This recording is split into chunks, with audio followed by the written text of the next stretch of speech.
அஸ்ஸலாமு அலைக்கும் வரஹ்மத்துல்லாஹி வபரகாத்துஹு. தினமும் ஒரு ஹதீஸ்.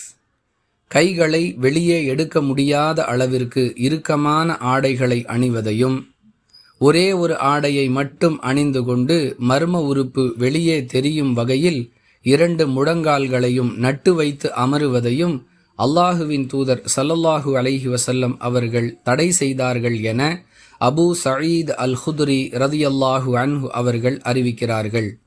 நூல் புகாரி, ஹதீஸ் எண் 367. அன்பிற்குரிய அல்லாஹுவின் நல்லடியார்களே, ஒலு செய்ய வேண்டிய தேவை ஏற்படும் பொழுது ஒரு மனிதர் தன்னுடைய ஆடைகளை முழங்கைகளுக்கு மேலாக உயர்த்த வேண்டிய கட்டாயம் ஏற்படும். ஆனால் யார் இறுக்கமான ஆடையை அணிந்திருக்கிறாரோ அவரால் இவ்வாறு உயர்த்த முடியாது. அதன் காரணமாக அவருடைய உலு முழுமை பெறாது. இதை கவனத்தில் கொண்டு அல்லாஹுவின் தூதர் ஸல்லல்லாஹு அலைஹி வஸல்லம் அவர்கள் இறுக்கமான ஆடைகளை தடை செய்திருக்கிறார்கள். மேலும் மானத்தை பாதுகாத்தல் என்பது இஸ்லாத்தில் வலியுறுத்தப்பட்ட ஒரு அம்சம்.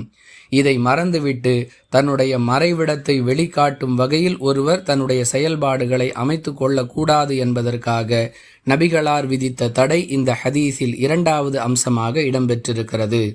கவனத்தில் கொண்டு செயல்படுவோம். வாஹிரு தஅவானா அனில் ஹம்துலில்லாஹி ரப்பில் ஆலமீன். அஸ்ஸலாமு அலைக்கும் வரஹ்மத்துல்லாஹி வபரகாத்துஹு.